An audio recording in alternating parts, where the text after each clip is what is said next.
things. I'm talking naughty uptown, showing off for new things. Couldn't take it all, so I gave her ching. She called me top shot, so yeah, I keep a few things. Choppy on the sound, yeah, I got a few rings in the phone. Foster.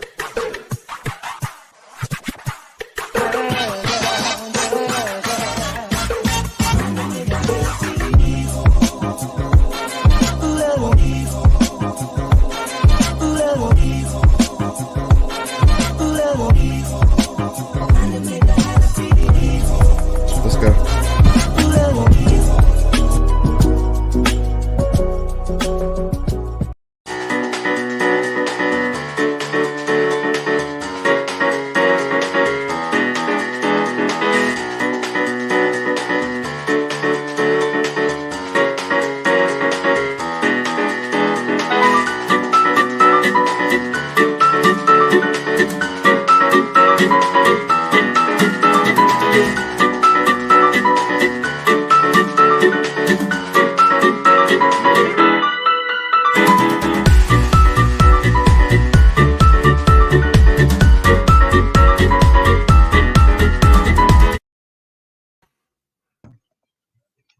Oh man.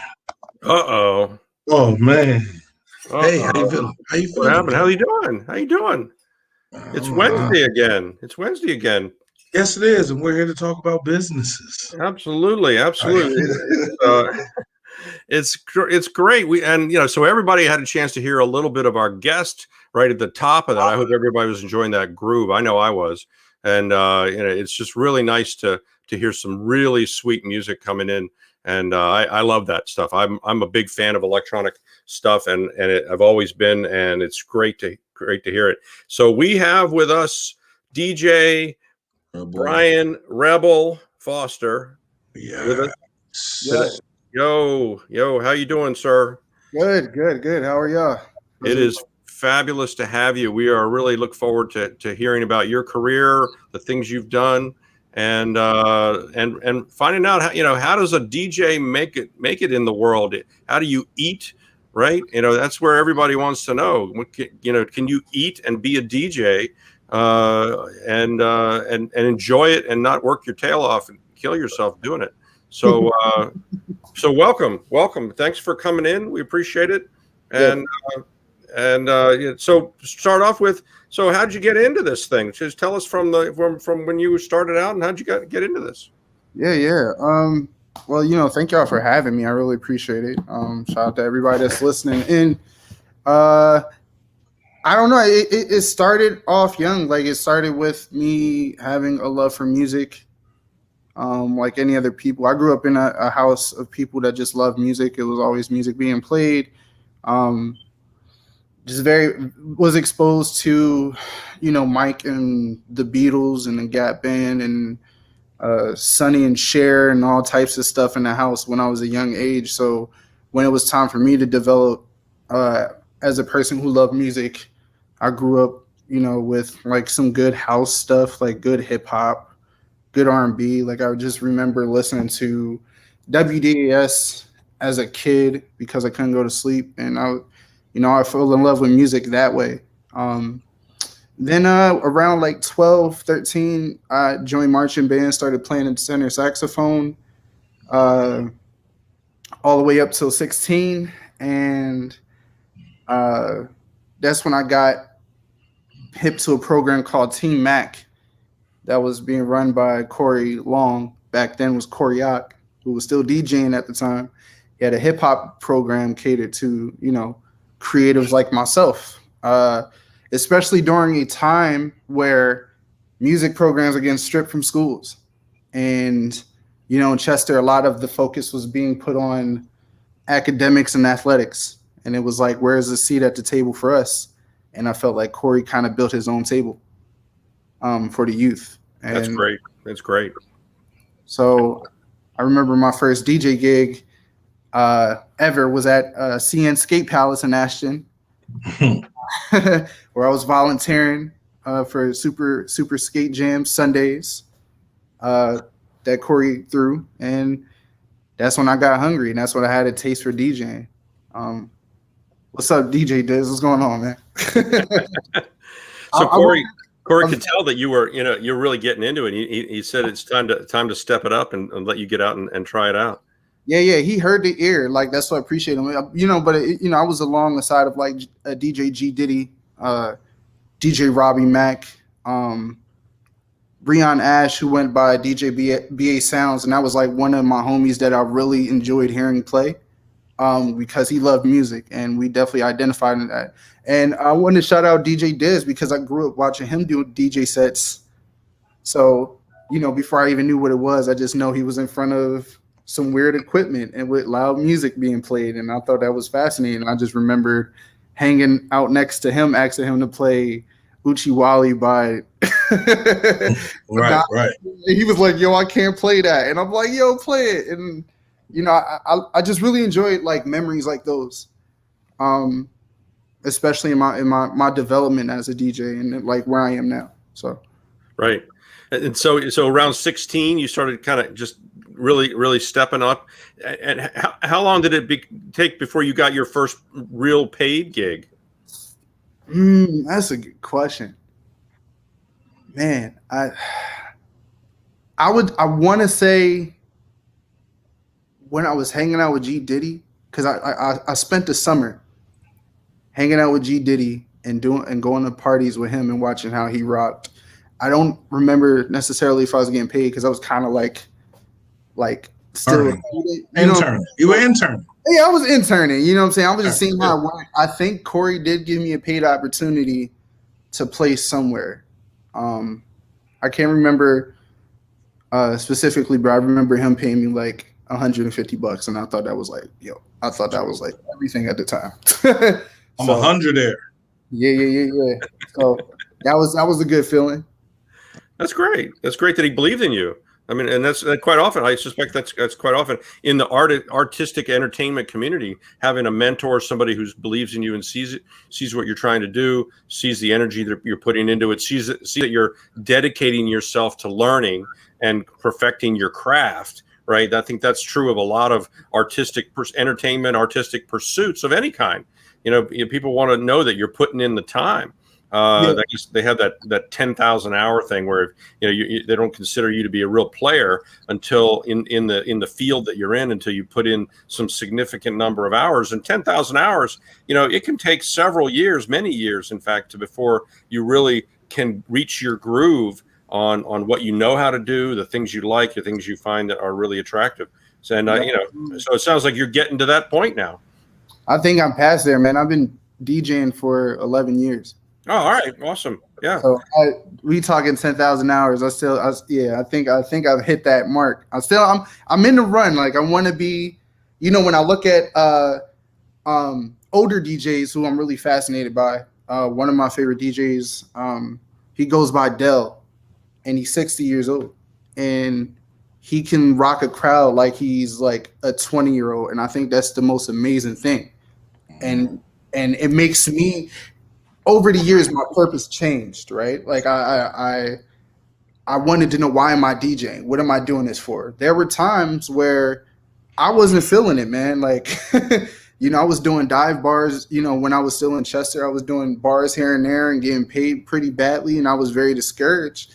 But then it was like, what's your purpose? And my purpose started changing over time. Like after like 2016, that's when the purpose changed. And where I am now, at 28, like I want to be 60 still doing this, and I want to enjoy it. I want to have the same love for it than I did when I was 25, So, and that's easy. That's easy for me to sit there and say, I'm sorry, John, for cutting you off. No. Because I think music is timeless. Like literally, like you could play something from the 70s that your mom used to play today and still get the same effect as you listening to something that you like today. So, music is timeless. It spans generations, and a hit is a hit, and it will continue to be a hit. So, it's always going to be a hit. Sorry to cut you off. It's just like, if I'm one of the people that feel that way about music, then there's hundreds of people that feel the same way I do. Absolutely. Like, we're not marginalized when we're talking about music here. We're not limited to what we like and what we can enjoy. You It's know, absolutely a great unifier, right? I mean, it is a language that it is shared across every culture, every demographic, every time period. You know, it's an awesome thing. I mean, I still will go to weddings and they're playing songs that have been around for 40 years, but people still love them. And, you know, the young children, even who go there, you know, even if they've never heard the song because they didn't hear it when it was new, like me, you know, they still rock to the song. I mean, because these are timeless, they're fabulous songs to dance to have fun with. And so I guess my question is, are you building that repertoire of songs that you know are going to grab an audience regardless of what time the song came out? Obviously you need to include some current stuff, but there's always a set of songs that will just grab an audience and get them moving. Right? yeah. To answer that, being from Chester, there's definitely something in the water because it's like we're like when we talking about DJs, like regardless the content of music that's being played, I've never seen a DJ in Chester that hasn't have a grip on their crowd. Mm-hmm. Even if like I don't fit into the fold, there's always like in a marginalized city, like it's very small, right? There and DJs, there could be 4 or 5 DJs playing the same set, but they have so much individuality to them that when you go on Facebook and you look and everybody's saying he's the best. And I love to see that. You know what I'm saying? Like I love to see that. And I could be like, well, they play the same stuff, but it don't matter. Mm-mm. If we're talking about how to read the crowd and how to cater to a crowd, like I can't say that. I can't say there's a Chester DJ from old to young that I've ever seen bomb that ever did bad. Okay. So to have the foundation before I went into Philadelphia, I already came into another city with a foundation that's strong anyway. Right. And people know where I'm from in Philly. That's the thing. You know, I've been DJing in Philly like a good 6 years, but people know. They say, oh, my man is from Chester and he comes up here and he's dedicated, he's hungry. Mm-hmm. And that's just how I was bred. That's just how I was born to be. Especially being from Chester, PA. That's just how we are. It's just, you know, it's like it's second nature, you know. So So one of the questions, you know, is, you know, how much does it take to build up the equipment? I'm really trying to think about other younger folks who are thinking about getting into DJing. What does it take to do that? How much equipment? How much did you take any music classes in order to start writing? These are some of the questions that run through my head. No, I didn't take any music classes at the time when I first started DJing. That's funny that you mentioned that. During the pandemic, I took it was like a free class at Harvard for understanding like polyphonic textures and listening to like Handel's Messiah and understanding how music, different parts of music can all be in harmony, but they can be doing totally different things. So I just wanted to have like a different perspective on how I DJ. But at the time, I wasn't writing music. KY, what's up, bro? He's saying 3,000. Dez is saying a few $1,000s. They come from an era where you really had to put a lot of bread in. So they're absolutely right. I think the first time I purchased a controller, I paid like $250. And we're at a point where now the way DJing is, you can plug into places and play. However, speakers run about like $400 to $600 a piece, maybe $1,200 a piece. KY and them knows a lot more than I do on that. The speakers can run, you know, big. Yeah, like you 3,000 is KY. Would you say 3,000 is like a minimum or not? Because I know it can range from like 3,000 to 5,000. That's a whole different ballgame. Like Right. That's sound systems and DJing. Like that's something that I'm definitely inquiring about later down the years if I want to start renting out sound and I get like 2 tops and a subwoofer just to Right. rent out, and I'm starting to make my money back that way. So I would look at like a budget of like 3,000 just to get a solid sound system and then rent it out to DJs or some who need sound and stuff like that. Like that's a new venture that I'm looking at as I get older. But right now I'm not. So, but that's something that you do separate, right? You said that the sound system, is separate from the DJ equipment that what you bring to. Yeah. It's like related in the same culture. Sorry to cut you off. No. That's great. It's it's definitely a part of the same culture, but it's like definitely two different entities. Like my biggest purchase right now that I paid for a piece of equipment was like $1,400. So right. Yeah. So it's up like just to have something to play music through. $1,400, $1,500 actually. Yeah. And if so, like say, because I can imagine a middle schooler who sees somebody and they want to say, I want to curate songs that I think would be a good mix, but they don't really have enough they don't have a controller. I mean, how much of this can you get controllers on an iPad? And then just run it all out off a 1/8-inch jack. Right? Yeah, you could. You can download an app on your iPad or your phone, and you could rock a party that way. It's like there's literally. Remind me to send you a link. There's a DJ series called Boiler Room, and a dude literally did a set off like his phone. He was just like bobbing this like this, and everybody's just like rocking to it. And I was like, man, but he made it work. Like, you know what I'm saying? So. Right. But what I'm saying, I'm trying to, because part of the show is I want to bring young people into the careers that we have guests on, and I love the fact that the guys are out there commenting online. I'd love to hear their thoughts on how one gets started in this, so that those students who are hearing this understand that they can get started pretty easily. And then, as you said, I mean, you did a great job of talking about getting to know your community, getting to know your audience, and once you have that repertoire of songs that you and the way, the beats, the music, all the things that it takes to reach and touch that community, when you have that and you've learned that, then you start branching out, and as you said, you start learning about different types of music and why they work, right? Why does Handel's Messiah work as a song? Or why why some DMX songs work, right? Why do they work? And then they start peeling, and that's the kind of thinking that I want students to learn. I want others to learn who are interested in this, because that's the sort of the secret sauce of all the DJs, right? Knowing those kind of things. Yeah, being of your community is most important. Like that's what DJing was built on. Like. As far as like my foundation and starting as a hip hop DJ, like hip hop DJing was built on community. Like there was no social media, there was nothing, no instant cameras or iPhones to capture what Kool Herc did, in the 70s. It was word of mouth.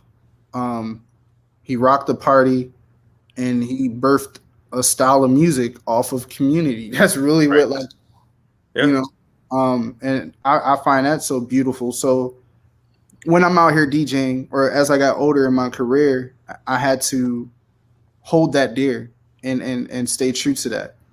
That like community has to be a major factor. Like right. we're in an age where a lot of DJs are about themselves and they're very flashy, and they're more so focused on impressions in a marketing sense than they are about actually being in the field and being of the people. And if we're talking about business, there are plenty of people with money who are looking for people that are about culture and are about community. Right. The bread is out there. And that's something that I learned as I went along, that I could do weddings. I could do bar mitzvahs. I could do backyard barbecues. I could do baby showers. I can do all these things. Yeah. But and they're different. Those are different things, right? These are all different things that people can well make money in. But then I'm like, I want to go a different route. I want to be different. If I'm going to secure funding and get paid nice, then I'm going to have to switch some things up and thinking about the way that I market myself.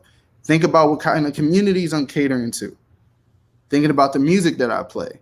Thinking about being a tastemaker. Thinking about all these things.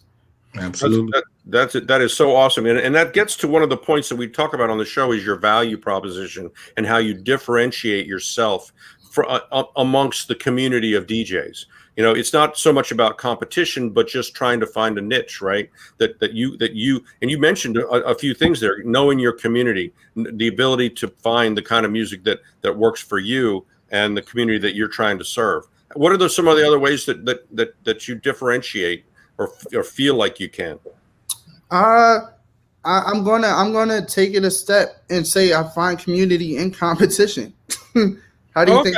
You know what I'm saying? Like, how do you think basketball works? Like, you can't play that by yourself. You could, but it's not as fun as when you're challenged by somebody else, and you're creating a space where you are sharpening your iron, or you're in the gym with the homies. And back in 2017, 2018, 2019, I was offered an opportunity to start a happy hour in Fishtown, Philly.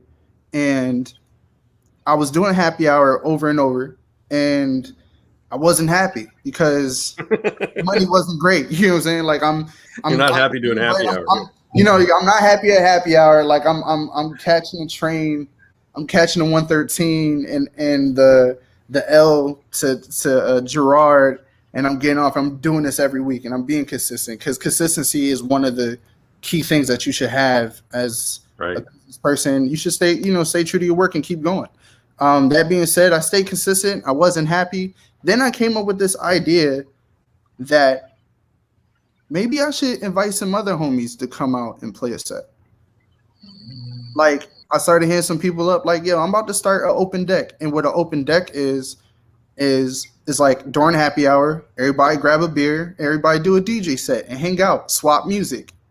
You know what I'm saying? Like, let's learn lessons from each other. And I started to build community that way. And I called the happy hour, it was called Beers and Bangers. And it was about fellowship. It was about putting people on. I was creating a space where I don't care if you don't know how to use turntables. Come through and learn some turntables.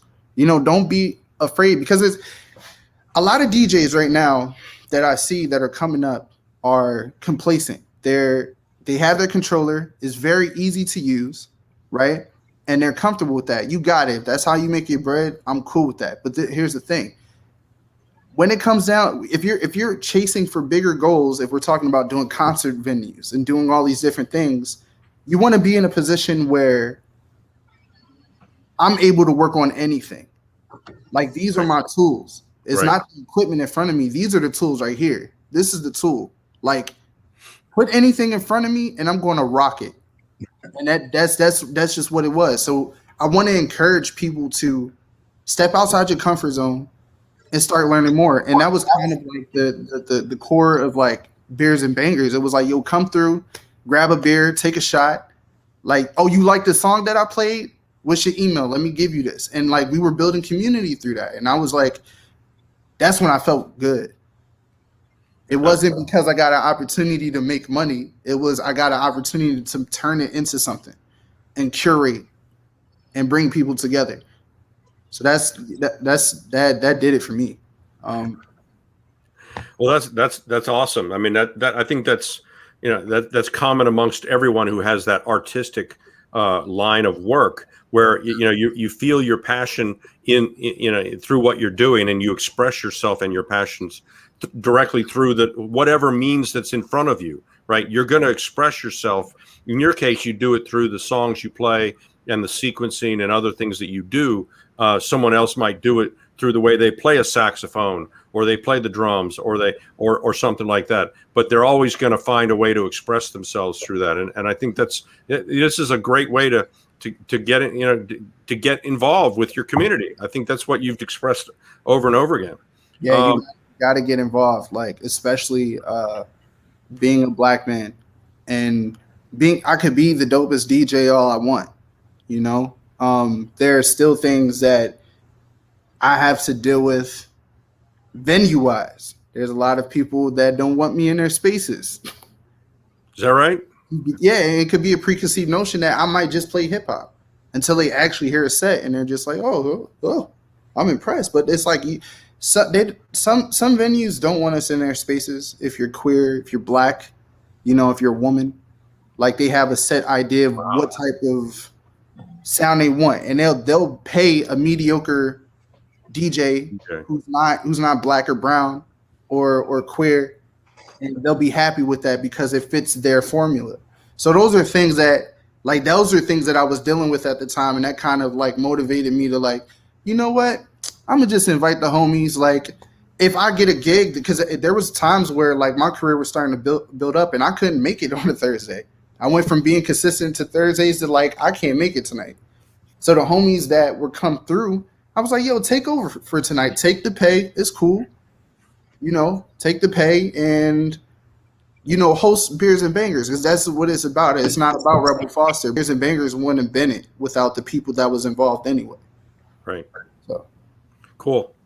I mean, so let's shift a little bit. So you said somebody came to you and said, why don't you start Beers and Bangers? Or did you have to cultivate that yourself? You had to sort of put it together, say what's the location, where, what's the venue, what's the audience that we're looking for. Do you spend time thinking about, okay, I'm looking, like we know, like Northern Liberties has a certain community that lives there, right? And they're a certain age group, there's certain demographic, there's certain, income level, education level, whatever, Do you study that at all? Do you try to see? Oh yeah. Oh, absolutely. Oh, that's great to know. That's great to know. Listen, man. Listen, you got to pay attention to these things. Like this a new level. Like, you know what I'm saying? I'm just talking on like my foundation and where I'm from and like the DJs I was surrounded by, to now we, new levels, new devils, man. Like there was like, imagine the space that I was playing at was the only space in Northern Liberties that catered to black people, catered to brown people. You get what I'm saying? Yeah. Like there's certain there's other spaces are starting to get hip now. I will say that because they got new owners, and new owners are like very aware of what's going on, and like they're definitely employing black DJs and brown DJs and queer DJs, and they're super supportive of these people. But at the time, this was the only spot that we could go to, and this was the hottest spot on the street. Other spots are throwing monthlies. This is a weekly. Like This is what I loved about this spot, right? Every day of the week, there's a DJ. And most of the time is black music being played. Because you go down the street where you have to have a membership, and they have to know your IG to see what type of person you are. And then you go there and they have a list of things you can wear, like Timbs and tank tops. And it's just like, oh, I get it. So this being a spot where the owner is a DJ, like a former tour DJ of the Beastie Boys, like what had one of the dopest reggae parties in Philly in their prime. Now they own a space and they employ people of color, queer people, people, all types of people. Yeah, just and people. they have a lineup every night every night is a DJ there. So I get a happy hour. That's my entry. I don't have a prime night. I get a happy hour. And he watches how, all right, there's a lot of DJs that want to play here, right? And they can't get into here. How's there a way they can play here? How's there a way that any type of person that comes through, because it gets all types of clientele through this bar, how's the way that these people can get heard and get put on? Let me throw an open deck. Let me just open my doors. Let me just come hang out. No pressure. Ain't nobody judging you. Just come hang out and do your thing. Right. You know what I'm saying? So that's kind of what motivated Beers and Bangers to be what it was. Right. And so the owner created additional opportunities because he wanted to see. So he has his main show that comes in, every night, right? I mean, that's what he has. Every night he has a full DJ or a band or something every night. All DJ. All DJ. It's all DJ. So, but then for a happy hour, 4 or 5 o'clock in the afternoon, you just kind of getting people warmed up. He'll bring in a rolling set or a different DJ often, you know, all through the week or as much as he can, right, to give opportunities for new DJs who want to get some practice and get known and get an understanding of that audience or whatever, right? Is that what you're kind of describing? What I'm saying specifically is that the owner had a set list of DJs that had guarantee nights there. I was the one who took the happy hour and turned it into a place. So you just entrepreneurially just said, hey, you've got a happy hour. I'm not hearing any music going on. You know, why don't I come in and just do that for you? No, actually what it was just a happy hour opportunity to play happy hour. Okay. That was through another DJ. There was through another DJ, and he was like, okay, cool, let this guy come in. And at the time, it was really funny. I had no idea how to play on vinyl, which goes back to my previous point about being prepared to play on anything. Right. And I reached out to a friend like, yo, I need to learn how to play on vinyl like ASAP. And I would go and practice every Saturday. And I would come that Thursday, and I didn't have a needle. You need a needle to play on a record. I didn't have that. So the owner, he dropped me off a needle, and I would do my sets there, and I would get better and better over time. Those were the earlier stages of me doing the happy hour. It wasn't until like a year or two later that I created the Open Deck Beers and Bangers. And cool. that's when it turned into having a space for DJs to come and rock out. Right. Yeah. All right. Well, we're going to take a quick break. Give you a chance to take a breath and come back here. I'm gonna roll a little bit of an ad for us and try to make a little money for the station. But we'll give you a break and we'll be right back. So hang on a second. Hey folks, Jim McLaughlin here as always. I'm a local entrepreneur trying to do what I can to share what I know with all of the Chester community. But one thing I'd also know is that cmpradio.net has been a local radio station since 2017. They are shaking up the community with a common language on music and talk, maintaining a "We Are the Family" message throughout. CMP Radio doesn't run itself, though. I know that. I've watched Jean-Pierre and the whole team, the growing team that he has, making this station available to the community because we all believe in Chester. Chester has over CMP Radio has over 10,000 listeners every week across popular channels, YouTube, Facebook, whatever, as well as a Live 365 app. If you believe in Chester, and if you're a business owner or an organization that wants to connect with the residents of this community, we ask you to consider sponsoring our program or other programs on CMP Radio. You'll find information on sponsorships on our website, and we'd love to tailor a program for your needs. We have a lot of different things that we're looking at. We're going to be doing a survey asking the community about what kind of programming they'd like to see. We're going to be reaching out to local businesses more and more. And, CMP Radio is definitely cultivating mature positivity in Chester.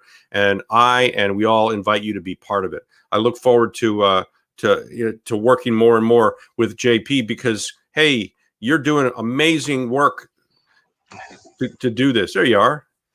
And it is hard. It is hard to run a radio station, but I can tell you in everything that I see, you are killing it in connecting with this community. I did a little bit of analysis. You probably know about, there's something like 30,000 people. I know there's 34,000 in Chester, but in terms of the target audience, there's about 30,000 all across the Chester area and surrounding communities and you're reaching a third of it. And so if people really want to reach the community of Chester, there is a great way available to them right here on cmpradio.net. Right? I believe so. There's a plethora of different personalities, different opinions, different forecasts, right? And we're still growing, right? And that's the beauty in this, right? Where the station is currently, and we still have a whole lot of growth to continue to do, and DJs, right? send me your mixes, right? So I can play you, so I can promote you. I ain't gonna talk about Rebel Foster. I'm about to get into him, right? I let him get his interview, and now I'm about to get into him. But Well, this is what the station was created for, right? I saw it as the proving ground for people that are trying to become something from the city of Chester, right?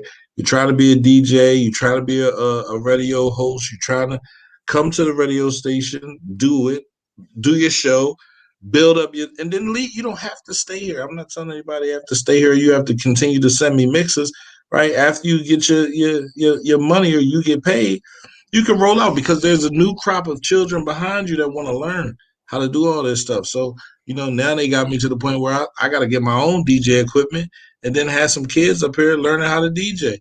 And then I ain't got to worry about no other DJs. Now I need to, start my own minion group of DJs, right? But no.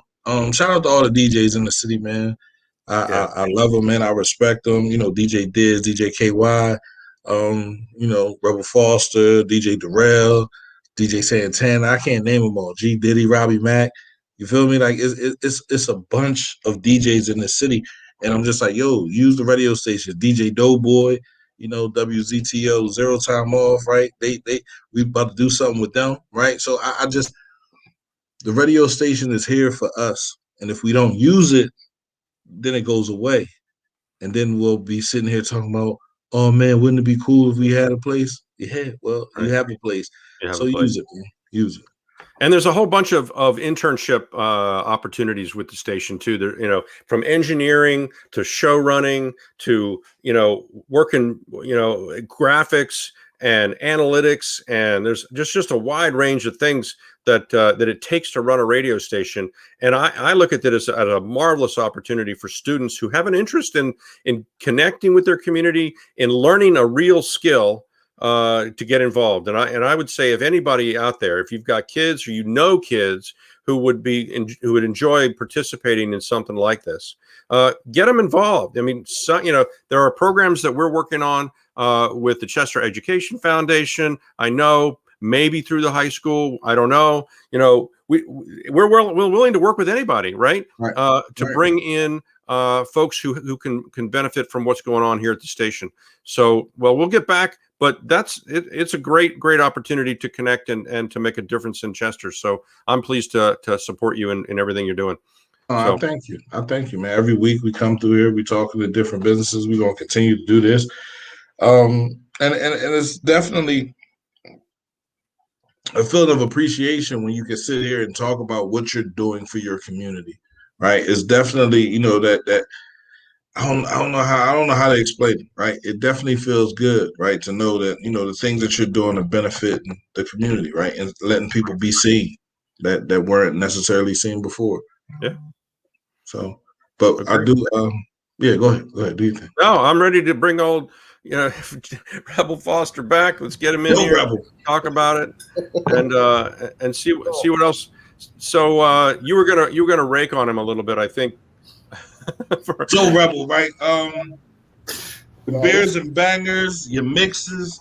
You have a very eclectic sound, and I love it. Listen, there are people that can mix music that I've heard before, but new music and the DJ is almost like peanut butter, jelly, and bananas, right? If the right person doesn't make your sandwich, it's not going to taste right, right? But you have this, I don't know where it comes from. You have this skill of blending all of your music, and it's on the same, it's right there. It all is all combined. So, I love your mixes, and I tell you this all the time, man. Send me a mix, and what do you tell me?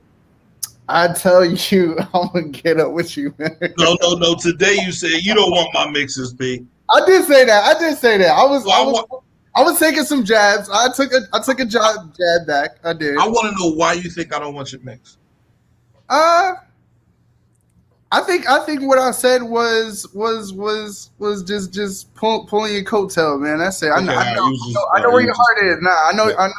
I know where your heart is, man. I do appreciate. I also said that I do appreciate the fact that that you consider me. You keep me in conversation. Where Absolutely. I think one of the complexities I had, and I think a lot of DJs go through this. And See, you're talking about people at a party or something like that. yeah, but Those people don't matter. I'm here with you, but understand where I'm coming from when you're coming up, and like I think in like my early 20s, and like I would show up to a spot back home, and I would just go in because I could read the room and I see how it goes, right? Or I would do like a homecoming thing.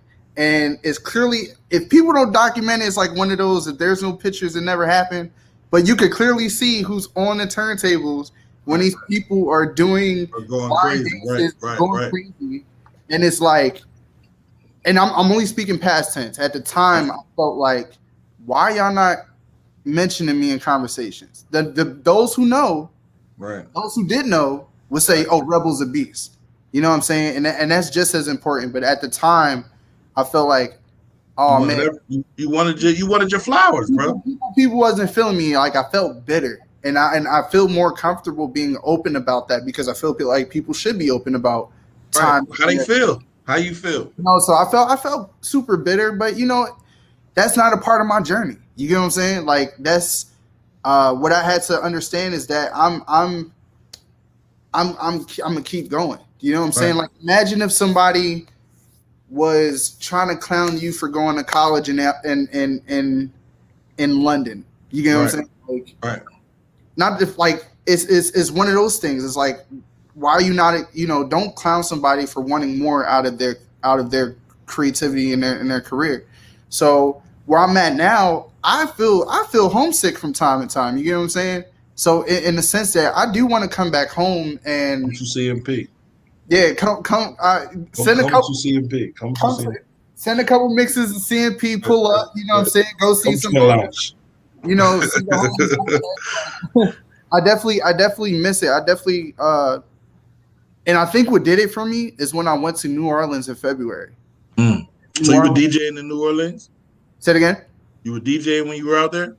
Funny story. I went there to like celebrate a friend's birthday, and I ended up networking with the DJ Saturday night, and I ended up playing a set Sunday night. Oh, that's awesome.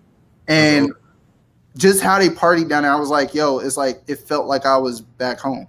Because that's the type of stuff we grew up on. We grew up on New Orleans bounce. Like you put that on, people are dancing to it. The only difference is New Orleans is deep in their culture. So you'll see a grandma down there shaking her butt to the music that people party to in Chester, and it was like a culture shock for me. So I was like, man, like this made me miss home, and I've been living in West Philly since October. I was like, dang, man, I miss home, yo. So where I'm at now is like I'm definitely grateful, for people like you that be like, yo, send me a mix, that still want to hear what I'm doing. And all the DJ homies that are like, with the DJ, this is the thing, with the DJ homies in Chester, there is no hate. There's not 1 ounce of hate. Like homies are hitting each other's phones, and I want anybody that's watching this to know this about like DJ culture in Chester. People are hitting each other's phone and passing work. That's the best compliment you could give to another DJ. You know what I'm saying? Like these other spots are very competitive where they will feel threatened by you taking their money. And that could be me from the outside looking in, but from my experience, yeah, bro, I'm responding to G Diddy. What's up, G Diddy? I got like 10,000 plays on SoundCloud, bro. I've been working right now. But there we go, bro. There we go. People definitely will toss you work. People will definitely toss you work, and there's a tight knit. There's a community, and I think that's something that should be championed in Chester. Absolutely. Like when it comes to the consumer and the people that want DJs, like who's the best DJ for this? And people are like G Diddy, GL, Darrell, DJ Diz, Doughboy, KY, like all these people like Titus or what's his it's an old head like Ray G or like all these different DJs, and it's like amongst us we'd be like, yeah, I can't do this. You want this? No, I can't. You can't lose whatever DJ you choose. You can't lose. You're not going to get a bad DJ. Yo, facts. Go ahead. They don't. I haven't heard DJs like Trainwreck Yo, and I'm telling you, man, I just did something, and these people from like New York were like, "Oh, we from New York, we from New York," and it was one of the worst sets I've heard. I feel like I was spoiled Wow. because I had that foundation from back home. I've never heard a DJ from my city ever sound like Wow. Trap. Right. You Right. know what I'm saying? Like I've never, I can't say I had. Well, when I believe that the DJs here, they feed off of each other. You know, DJ Durrell is one for me that plays a lot of, you know, R&B music, right? Mhm. I don't think there are all the DJs are the same, right? Okay. Where you're eclectic. You play everything. You don't play any games with what you play. DJ Durrell plays R&B, right? You know, you got Doughboy, he's old school, right? Santana, he mixes in some Puerto Rican. Like everybody has their thing that they do, and I think They that's have, important, right? yeah, they have an identity. Like Queena is one of my classmates. DJ Queen Bean. This is somebody I graduated with. This is somebody I've talked about music with since the 6th grade. And then she was like, "Yo, I want to learn how to DJ," and I'm like, "I got you, absolutely." And she's out here making bread, like Right. she's out here, you know. And that's what I appreciate. Like the female DJs out here, like DJ Tiff. I'm thinking about a couple others, but like the community overall, like they take care of each other. You know what I'm saying? Which I really appreciate about Chester. And then It sounds like Chester has a, you could almost bottle this, right? You could almost say there's a Chester style of DJing, and if you're going to get a Chester DJ, you're gonna be confident that you're gonna get a good set, right? Mm-hmm. And it's almost like you guys could bottle that as a under a brand name, which is So I talk business, right? So but branding that and bringing that together as a Chester sound, like they used to have the sound of Philly. Right. It was the way that everything was recorded in that particular studio that made things sound a certain way. And it was characteristic. And you always knew whatever artist that went in there, they're going to go through that studio and they're going to come out sounding awesome. Yeah. Right. And the same thing sounds like it's happening within the Chester DJ community, where you guys reverberate with each other, you listen to each other's stuff, you build on each other's capability, you complement each other in a lot of ways in terms of music style or whatever. But at the end of the day, everyone is bringing it in terms of bringing a quality set for the audience. And if there was a way, like I'm thinking like 1-800 Chester DJ, right?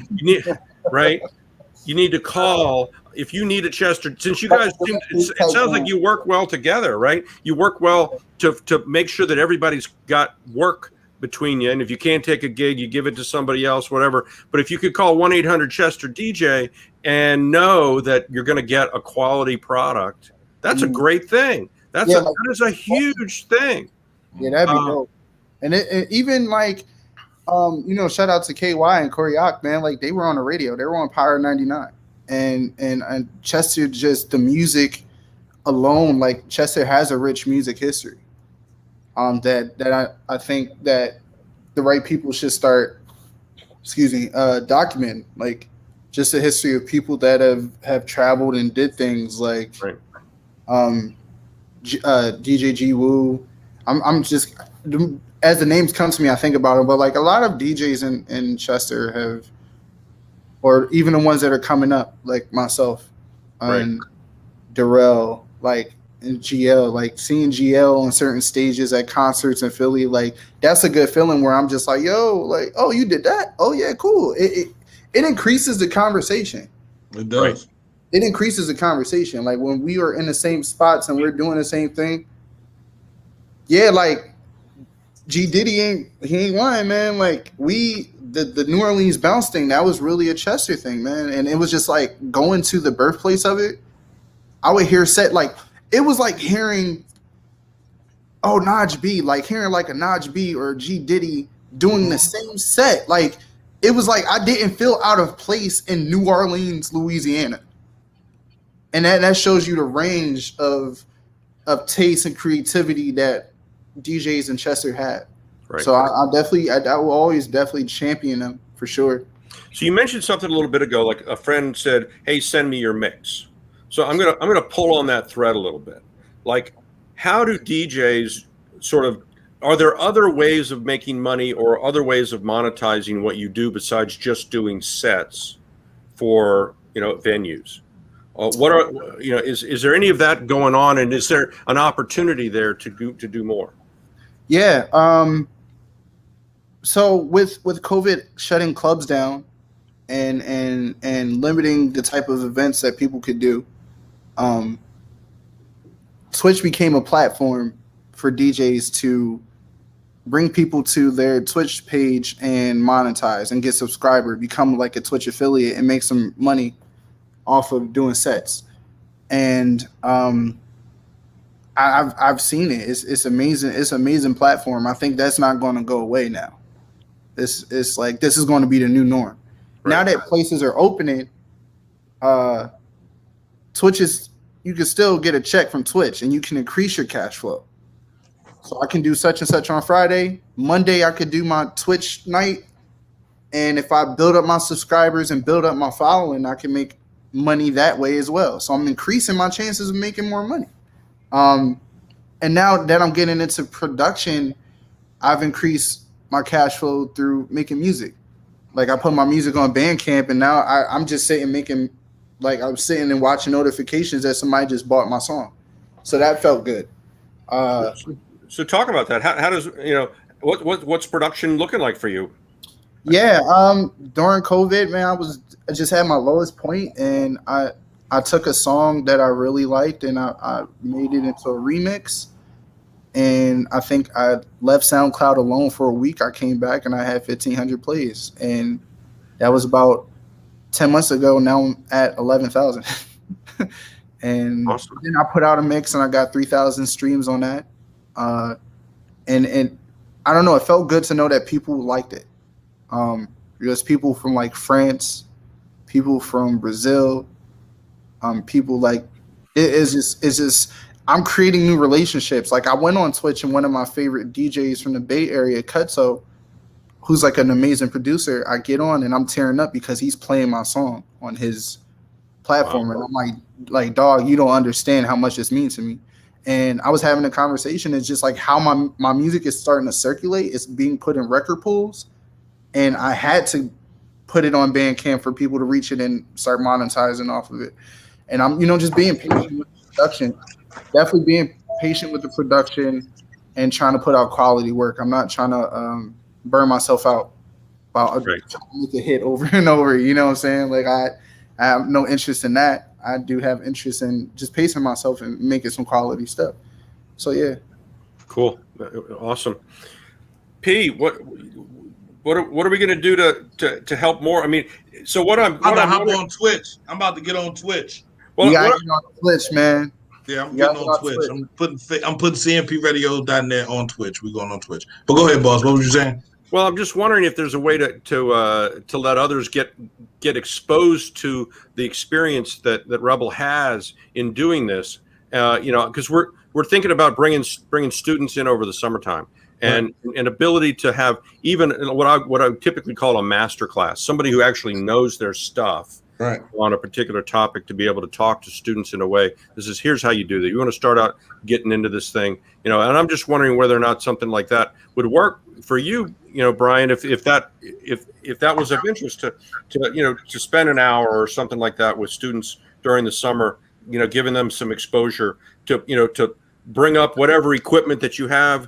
Get either bring it to CMP Radio or just do it online where people can hear and understand what it is you're doing when you're manipulating the different equipment, how you pick songs, how do you set up a set list or whatever that you're doing, or if you're doing, I mean, this is a question: do you just randomly pick songs as you're going, or do you actually have how much forethought goes into it? I'm sure it's not zero.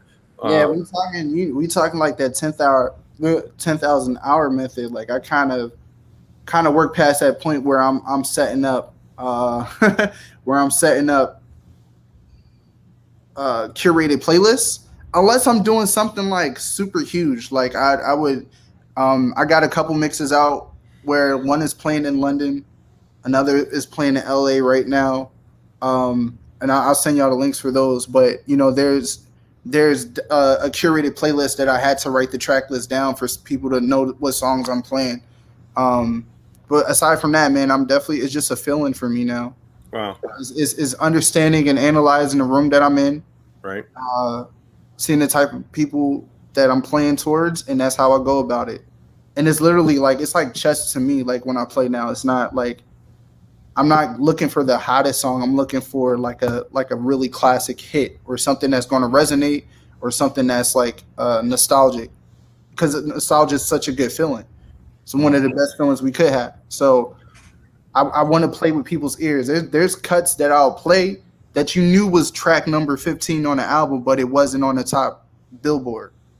But you love that song so much that when I play, you're like, yo, I remember 98, I was doing this when I heard this song. And it's just like, those are the moments that I aim for. Those are the moments that I care about.